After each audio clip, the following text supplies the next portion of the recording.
Please welcome back to the stage, Michael Atmore.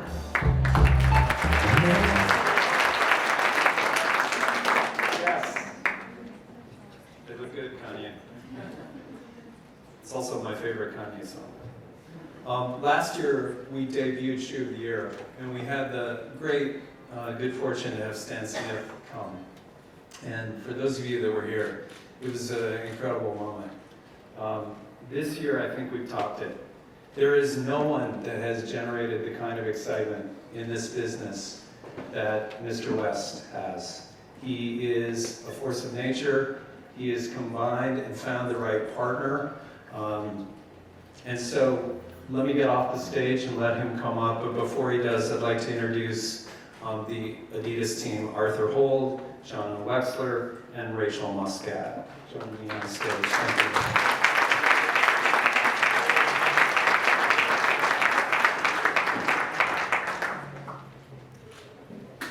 Good evening, ladies and gentlemen. It's been an awesome evening. I feel humbled. We got off the plane this afternoon, coming straight in from Germany, and I didn't really know what to expect. We missed the award show last night. Great miss on our behalf, because I recognized what an awesome audience it is. Sugar Leonard, if I call my dad tomorrow morning where I've been, he's going to go totally crazy. Didn't expect anything like this. So. But we're not here to talk about us. We're here to talk about a very special person that all of you know in this room, and a very special person that we have the privilege to work together with, Kanye West. Just allow me a couple of words about him and about our project together. At the root of Adidas lies collaboration, and we work with people who embody both creativity and the spirit of our brand. People who excite, innovate, and light the spark that inspires us and the world. People who never settle. Kanye is one of those very rare people. One of the very few in our world. And we are deeply proud of the iconic moment in footwear they have been able to create together this year. We want to thank Kanye for sharing with us his drive, his imagination, and for taking some time to dream with us. We're honored to present him the 2015 Footwear News Shoe of the Year Award for the Adidas Yeezy Boost. Thank you.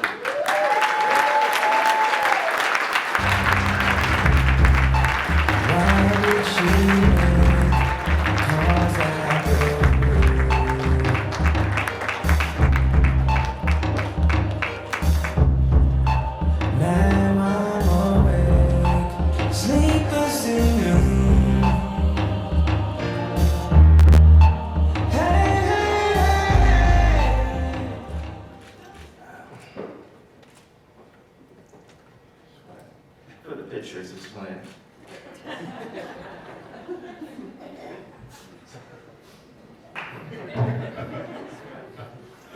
So it's cool to be up here with the three people that I've screamed at the most in the past year.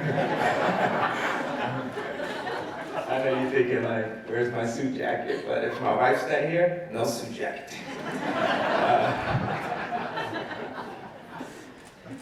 I completely, I have absolutely no plans for what I'm going to say, so this could land completely wrong. But it doesn't really fucking matter, does it? If you don't like 10-minute profanity-written speeches that end with a presidential bid, you can go to the bathroom.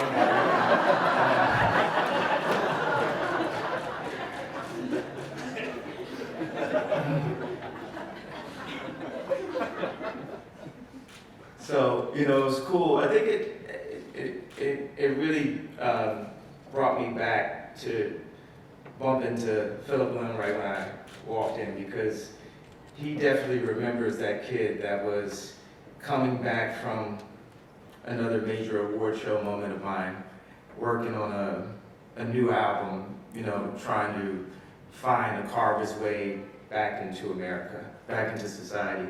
And I would come by his studio and play him songs, and I'd see fabrics he was working with and ask him to take like this girl's suit jacket and turn it into a guy's suit jacket or something. And I actually wore in the scene in Runaway, if anybody's ever seen Runaway, and I'm standing on top of the piano. It's like, Phillip custom made that for me.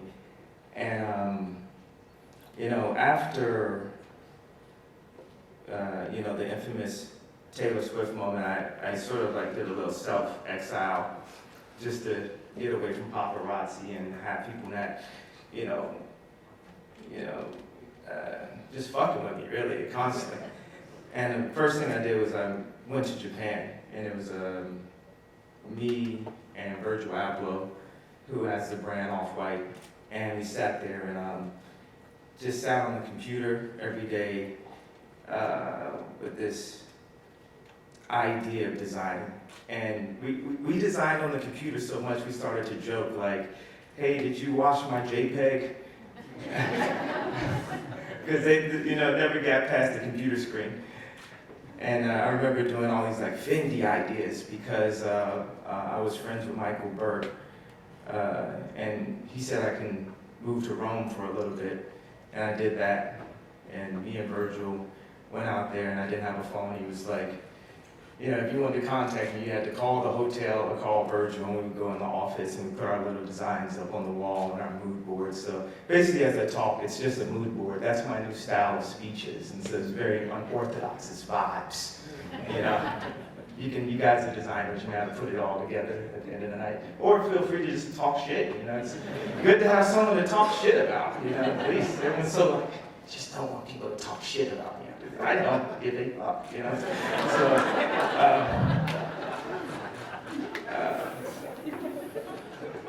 So we were there at Fendi, and we were like putting together our ideas, and I didn't realize right before that, they had taken Sylvia off of men's, and then they went and hired out like one of those licensing type pirate companies or something that just throws the F's on the back of the jeans. And I'm over there trying to give these guys like what I consider to be real ideas and forward ideas. And this dude, like the creative director, you cannot believe. And this guy really thought he was like Ralph. He had like this one like little like room with like some vintage samples and had some people on the computer making the most shit ideas you've ever seen. And it was just like to fill up the stores because Sylvia was no longer doing the events. And we played loud music in the office, and then we ended up getting kicked out and stuff. And I went to Hawaii and took all the creative energy that I wanted to express, and we put it into an album called My Beautiful Dark Twisted Fantasy. But at the same time, we would still design, and it was a company I was working with at that time, but I won't use their name. But they would come down, we were working on our second shoe, and I would have these stacks and stacks of like manga magazines and like architectural magazines and just fashion magazines. I'm trying to soak in as much information, and we're playing like Kubrick and Jodorowsky on the screen, and we have all these rules of what people can do in the studio, and I'm constantly concerned about, what I'm wearing, but it's hard to really get fresh in Hawaii because you can't like layer up and everything.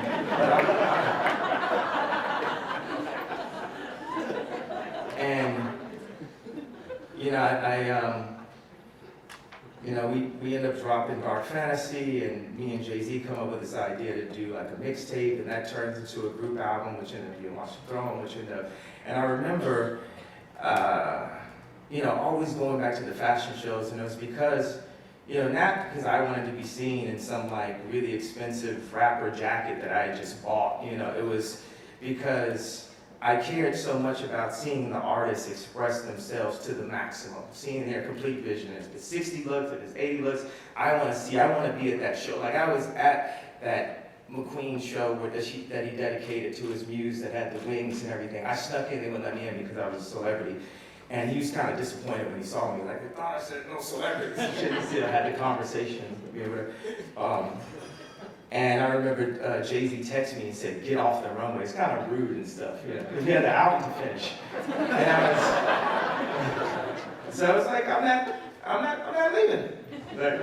Like Leo said, I'm not fucking leaving. And so we brought all the niggas to Paris and made a song about it. And people would always, they'd say, like, why do you love fashion so much? Why don't you love music? And like, one of my best songs came from the pursuit of another creative, another art form. I know you guys say like in a celebrity branded, like this guy is like breaking the internet and it's happening, it's just like one moment. And I think about that all the time. I think the only thing is to combat that with really good designs, with really honest heart and, forward thoughts. And I made a decision in art school after like really falling in love with this Mobb Deep album that I would pursue sonics as my first form of art school for my time here on Earth, and then I would pursue other forms of art. So when we put Hoeld with Nick, who's out in China right now working on the next pieces, Nick and Jeff, and Nick Galloway is like the #1 designer.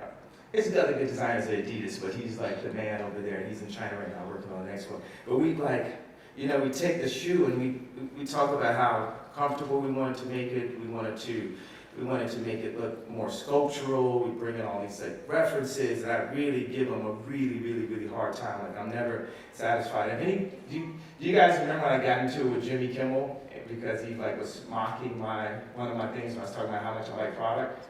I was really serious about that. I'm not turning into a nice guy about that. I care about product. I don't care if I got a kid, a wife, I'm hitting hills with a picket fence. I'm serious about product. I'm dead serious to what I create as an artist in this lifetime. I'm here. It's not a fucking joke. It's not a question for the paparazzi. It's not some random hate comment on the eighth hype beast comment, or it's not some, whatever they say, go home and what they've been screaming for the past 6 years.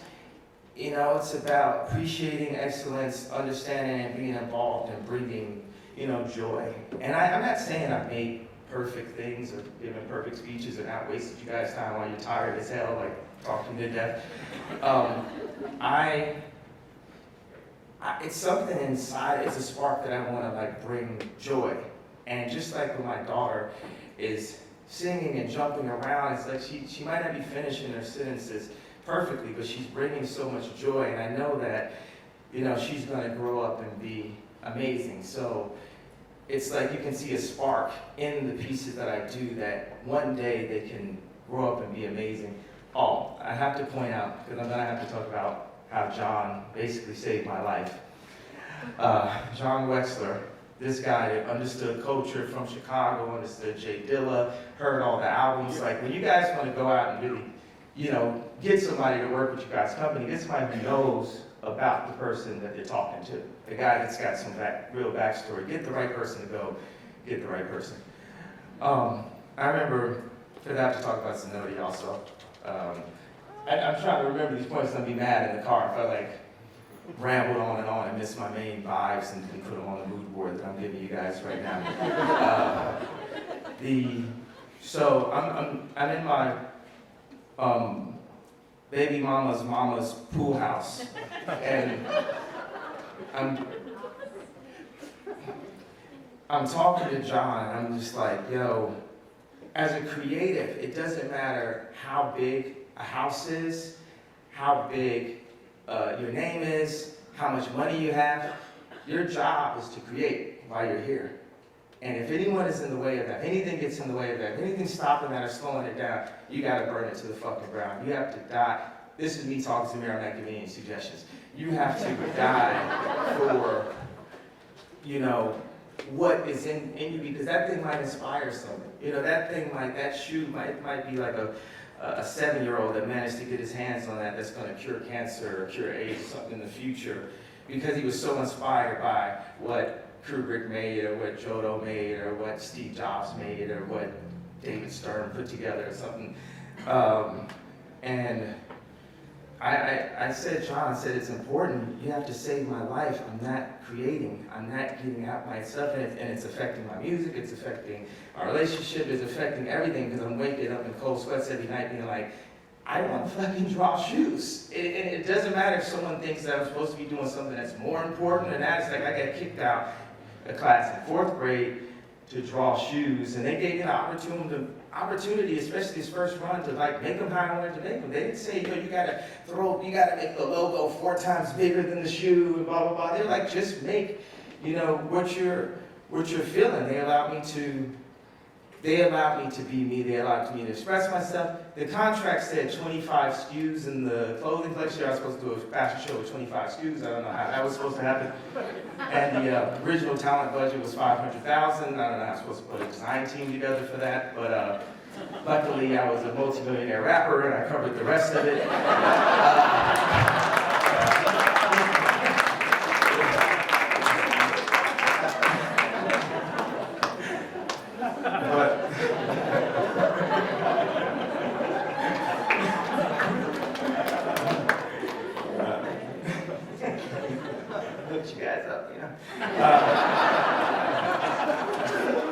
So when I was at Fendi, when Michael Burke had me and Virgil as Fendi, we visit Stockholm, on the weekends. That was my single days. It was fun. It wasn't too bad, and it wasn't as miserable an experience as some might think. My exile was pretty fun and stuff. What does Kanye do when he pisses every white person off on the planet? Goes to Stockholm and dances with more white people.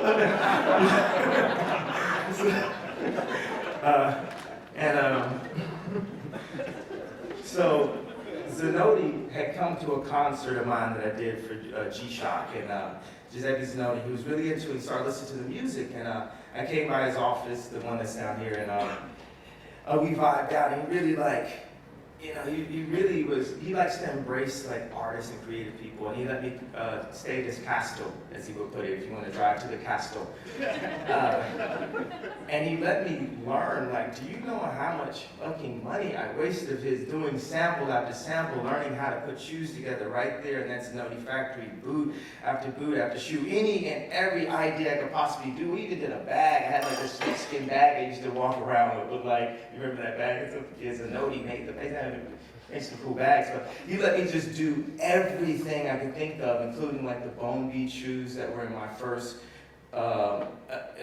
amazingly slammed to death first fashion show in Paris and stuff. And there was one item that came out. It was the Bone Beat shoes. They cost $6,000 and they sold out.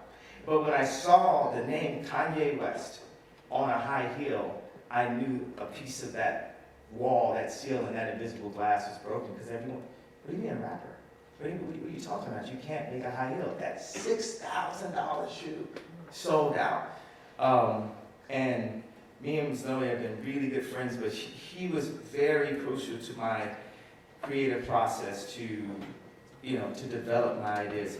Also, Louis Vuitton, that allowed me to do that one collaboration. And it's me with the 25 SKUs. I'll take a collaboration to a fashion show with everybody on the front row and all that. And the company in between I won't mention, and stuff that I've been very, angry with in the past. But also they really were helpful to helping launch the name Yeezy as a shoe name, because now if you see, it's a serious contender in the shoe market. People compare it to brand Jordan. It says it has that potential to be something, and I'm waiting on my son to arrive any day now, and I look at my daughter, and I look at my wife, and she's rich, and I'm not. I'm not planning on being broke.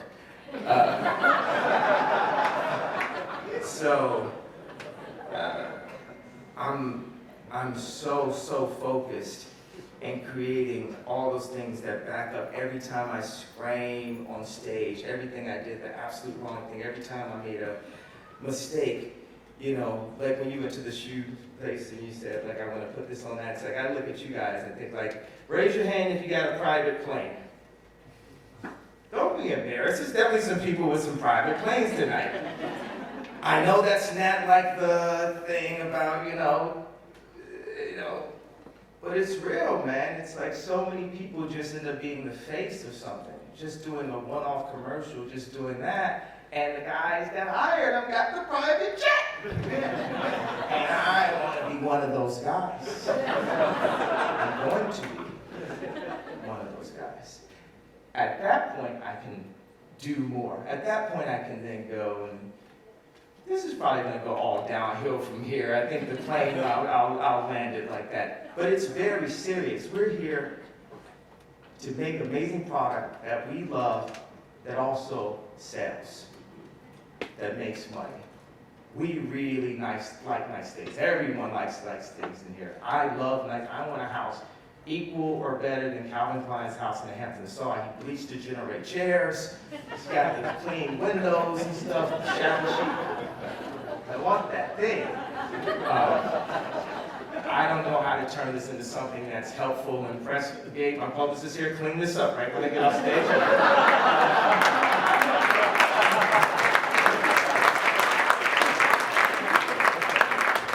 But that's just some moods and vibes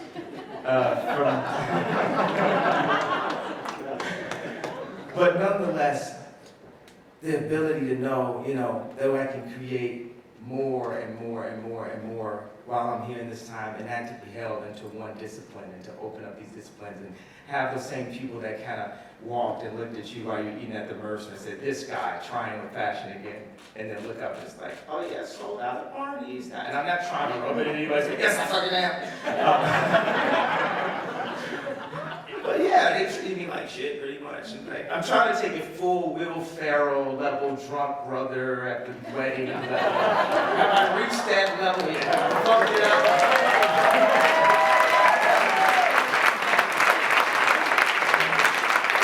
Yeah, here's the fucking everything up. And author Rachel, amazing partners, and Adidas, amazing.